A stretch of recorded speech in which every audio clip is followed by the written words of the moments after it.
ओम नमो भगवते वासुदेवाय। आज की कहानी में जीवन के वह रहस्य छिपे हैं जिन रहस्यों को जानकर दुनिया का हर मनुष्य दुनिया के हर असंभव से दिखने वाले कार्य को संभव कर सकता है। इसमें चाणक्य की तक्षशिला में विश्वविद्यालय में प्रवेश से लेकर फिर बाद में तक्षशिला के प्राचार्य यानी कुलपति बनने तक की कहानी है। सुनिए। चाणक्य से विष्णुगुप्त बने तथा पहचान छिपाकर कुरूप बने। चाणक्य ने अपनी प्राथमिक शिक्षा आचार्य मोहन स्वामी के नेतृत्व में एक गांव में उनके आशीर्वाद से पाठशाला में पूरी करके अपने पिता तुल्य गुरुदेव से उच्च शिक्षा प्राप्त करने के लिए तक्षशिला विश्वविद्यालय में जाकर पढ़ने की इच्छा जाहिर की थी। विष्णुगुप्त अति कुशाग्र बुद्धि थे। उनकी चातुर्य विद्वता के सामने आचार्य मना नहीं कर पाए, जबकि यह तक्षशिला विश्वविद्यालय में प्रवेश दिलाना एक अति कठिन कार्य था। तक्षशिला विश्वविद्यालय में प्रवेश पाने के लिए अनेक देशों के राजघरानों के लड़के भी हमेशा प्रतीक्षा सूची में रहा करते थे। तो फिर भला एक अनाथ और निर्धन विष्णुगुप्त को तक्षशिला में प्रवेश कैसे मिल सकता था?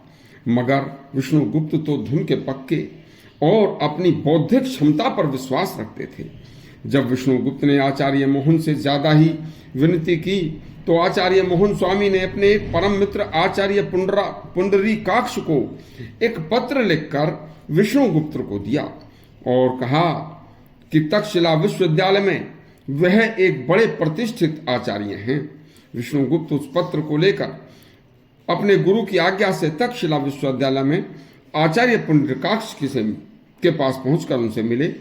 उन्होंने पुंडरीकाक्ष आचार्य ने पत्र को पढ़कर कहा कि असंभव है, लेकिन पत्र में आचार्य मोहन के द्वारा विष्णुगुप्त की कुशाग्र बुद्धि की कुछ बातें पढ़कर और बालक की अनुनय विनय व्यवहार से प्रभावित होकर आचार्य पुंडरीकाक्ष बालक विष्णुगुप्त को सीधे कुलपति के सामने लेकर पहुंचे। कुलपति ने उनके साथ एक अति कुरूप से लगने वाले लड़के को देखकर कुलपति ने कहा, यह कौन है?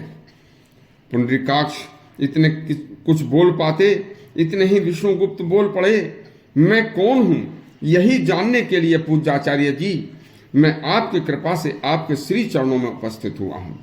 कुलपति विष्णुदत्त के इस उत्तर से अति प्रभावित होकर बोले, आचार्य यह लड़का अति बुद्धिमान जान पड़ता है। पुंडरीकाक्ष बोले, हाँ महोदय, इसकी कुशाग्र बुद्धि की प्रशंसा मेरे एक मित्र आचार्य मोहन स्वामी ने पत्र में लिखकर मुझे बताया है।